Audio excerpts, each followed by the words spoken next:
Israel left Egypt, everyone said, we've got to do something about it. Right? So, that's what happened in Gibeah. The things my people do are as depraved as what they did in Gibeah long ago. The Most High does not forget. He will surely punish them. O Israel, how will I remember those first delightful days when I led you through the wilderness? How refreshing was your love, how satisfying, like the early figs of summer in the first season. But then you deserted me for Baal Peor. Baal Peor, the god of Peor, a city of Moab. Alright? A devil. To give yourselves to other powers, and soon you were as foul as they. The glory of Israel flies away like a bird, for your children will die at birth, or perish in the womb, or never even be conceived. And if your children grow, I will take them from you. All are doomed. And all are doomed. Yes, it will be a sad day when I turn away and leave you alone. In my vision, I have seen the sons of Israel doomed, says Hosea. The fathers are forced to lead their sons to slaughter, to death. O Lord, what shall I ask for your people? I will ask for wombs that don't give birth, for breasts that cannot nourish, satisfy, or fulfill. All their wickedness began at Gilgal. All right. Their wickedness began at Gilgal. All right. So let's. The first note was Baal Peor, the god of Peor, a city of Moab. See Numbers chapter 23. Gilgal, the town where Baal worship flourished. So worshiping Satan flourished at this town called Gilgal. But he told us not to do the ways of the heathens. So Baal worship flourished, and where the monarchy hated of God was instituted. So let's check those out. So Hosea 4:15, verse 15, it says, but though Israel is a prostitute, may Judah stay far from such a life. O Judah, do not join with those who insincerely worship me at Gilgal.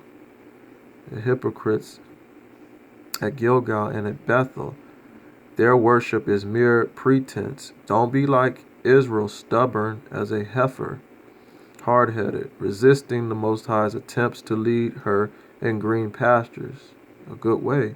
Stay away from her, for she's married to idolatry. The men of Israel finish up their drinking bouts, and off they go to find some whores.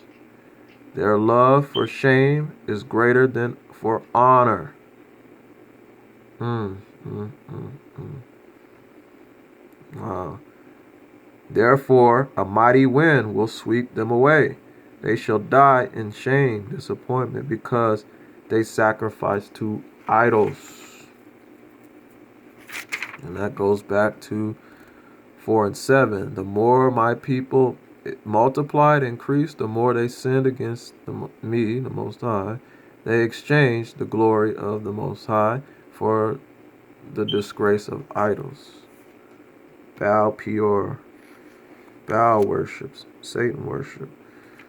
Let's go to Hosea 12 and 11. 12 verse 11. Or 9, it says, O Israel, if I destroy you, who can save you? Where is your king? Why don't you call on him for help? Where are all the leaders of the land? You ask for them now. Let them save you. I gave you kings, presidents, governors, right, in my anger, and I took them away in my wrath. Ephraim's sins are harvested and stored away for punishment. All right. It says, new birth is offered him, but he is like a child resisting in the womb. How stubborn, how foolish. Shall I ransom him from hell? Shall I redeem him from death? O death, bring out your terrors for his tasting. O grave, demonstrate your plagues, for I will not relent. He was called the most fruitful of his brothers, but the east wind, a wind of the Most High from the desert, will blow hard upon him and dry up his land. Yeesh.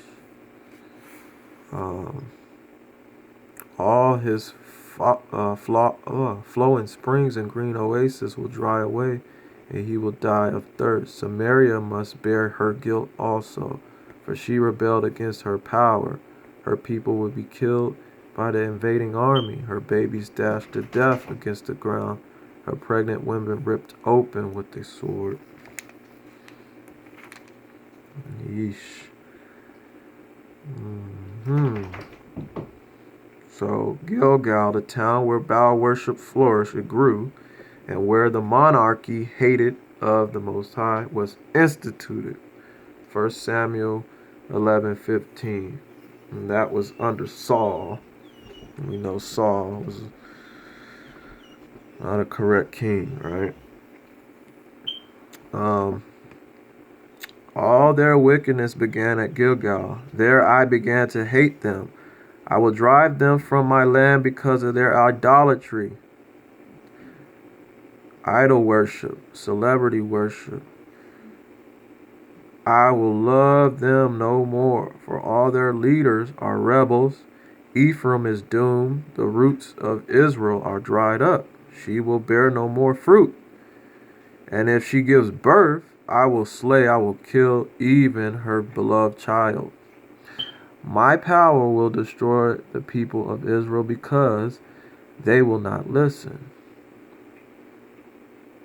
It says, my God will destroy the people of Israel, the Israelites, because they will not listen. They will not hearken or obey, submit. They will be wandering Israelites, homeless among the nations. Homeless among the nations.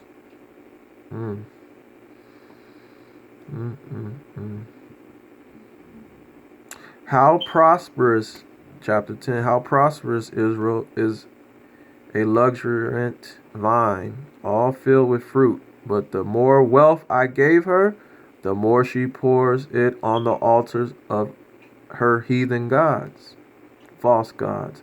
The richer the harvest I give her, the more beautiful the statues and idols she erects, creates, or merchandise that she buys. The hearts, the minds of her people are false toward the Most High, the hypocrites. They are guilty and must be punished. The Most High will break down their heathen altars and smash their idols. Then they will say, we deserted the Most High, and he took away our king. But what's the difference? We don't need one anyway. They make promises they don't intend to keep. Therefore punishment will spring up among them like poisonous weeds in the furrows of the field, the cities. The people of Samaria trembled if their golden calf idols in Bethaven should be hurt. The priests and the people too cry over the departed honor of their shattered gods. This idol, this calf god thing will be carted with them when they go as slaves to Assyria and present to the great king there. Ephraim will be laughed at for trusting in his idols.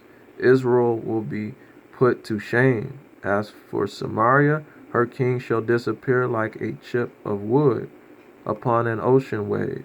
And the idol altars of Avon at Bethel, where Israel sinned, will crumble. Thorns and thistles will grow up to surround them, and the people will cry to the mountains and hills to fall upon them, to crush them.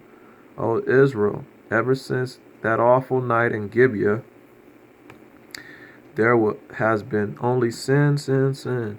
You have made no progress whatsoever. Was it not right that the men of Gibeah were wiped out, destroyed? I will come against you for your disobedience. I will gather the armies of the nations against you to punish you for your heaped up sins. It said, for our heaped up sins, piles of sins gathered up. It says, Ephraim is accustomed to treading out the grain, an easy job she loves. I have never put her under a heavy yoke, slavery, or bondage before. I have spared her tender neck, but now I will harness her to the plow and harrow. Her days of ease are gone. Plant the good seeds of righteousness, and you will reap a crop of my love. Plow the hard ground of your hearts. For now is the time to seek the Most High, that he may come and shower salvation upon you. But if you cultivate wickedness and raised a thriving crop of sins, you have earned the full reward, the payment of trusting in Allah, believing that military might and great armies can make a nation safe. Therefore the terrors of war shall rise among you people, or your people, and all your forts will fall, just as Beth Arbel, which Shalman destroyed. Even mothers and children were dashed to death there. That will be your fate too, you people of Israel, because of your great wickedness. In one morning the king of Israel will be destroyed. 19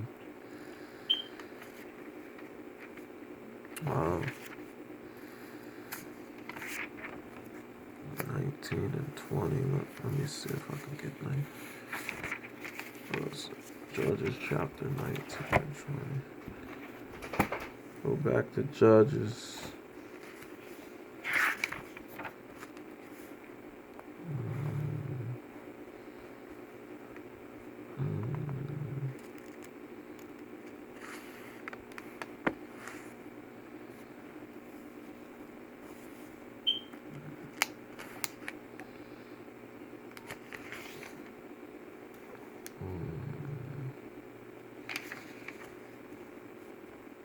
So you will read 19 and 20 to get the understanding of that horrible crime that happened in Gibeah.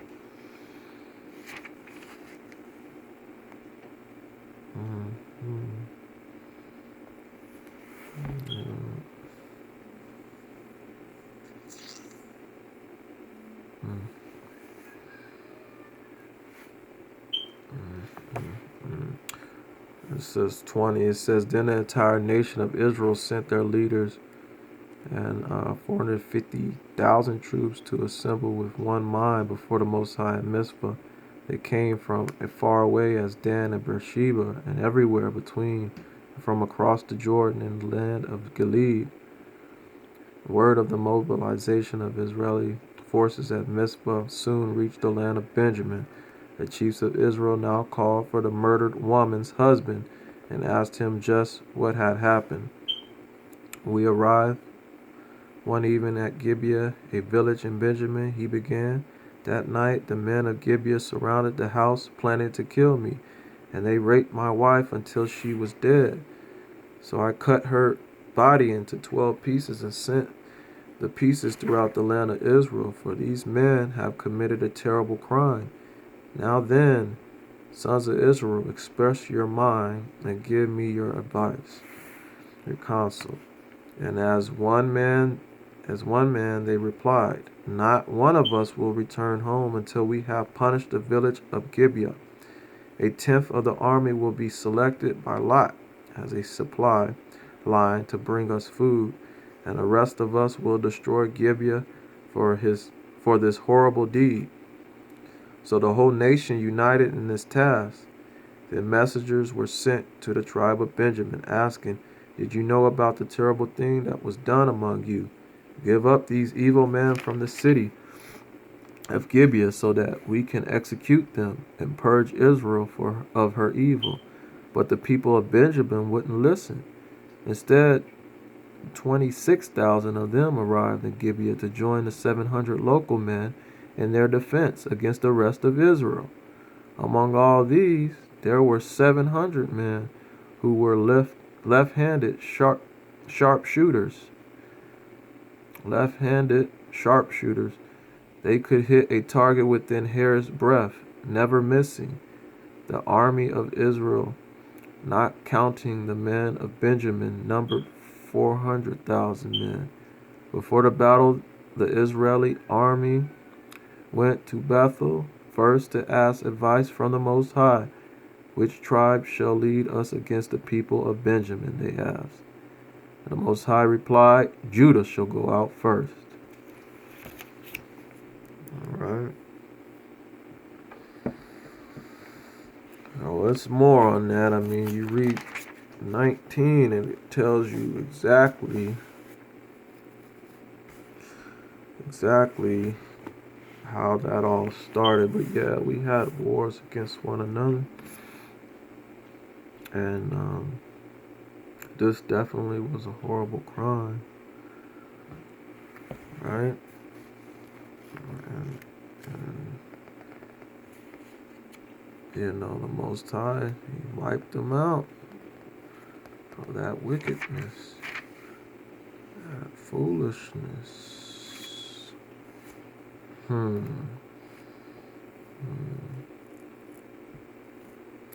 So anyway, let me read 12. It says, "Israel is chasing the wind, yes, shepherding a whirlwind, a dangerous game, for she has given gifts to Egypt and Assyria to get their help, and in return she gets their worthless promises. But the Most High is bringing a lawsuit against Judah too. Judah also will be justly punished for his ways. When he was born, he struggled with his brother. When he became a man, he even fought with Ahiah, the Most High. Yes, he wrestled with the angel, the messenger, and prevailed. He cried and pleaded for a blessing from him. He met the Most High there at Bethel, face to face. The Most High spoke to him. The Most High, the God of armies. The Most High is his name. Ahiah. Oh, come back to the Most High. Live by the principles of love and justice, and always be expecting much from him, your power. But no, my people are like crafty merchants, businessmen, selling from dishonest scales. They love to cheat. That's right. Ephraim boasts, he brags, "I am so rich. I have gotten it all by myself." But riches can't make up for sin. I am the same, Most High, the same power who delivered you from slavery in Egypt, and I am the one who will co-sign you to living in tents again, as you do each year at the tabernacle feast. I sent my prophets to warn you with many a vision and many a parable and dream, but the sins of Gilgal flourish just the same. The worshiping of idols flourish just the same, row on row of altars, like furrows in the field, are used for sacrifice to your idols. And Gilead, too, is full of fools who worship idols. Vanity. Jacob fled, he ran to Syria, and earned a wife by tending sheep. Then the Most High led his people out of Egypt by a prophet who guided and protected them. But Ephraim has bitterly angered the Most High. The Most High will sentence him to death as payment for his sins. All right. It used to be when Israel spoke, the nations was afraid. They shook with fear, for he was a mighty prince. But he worshipped Baal, Satan, and sealed his doom.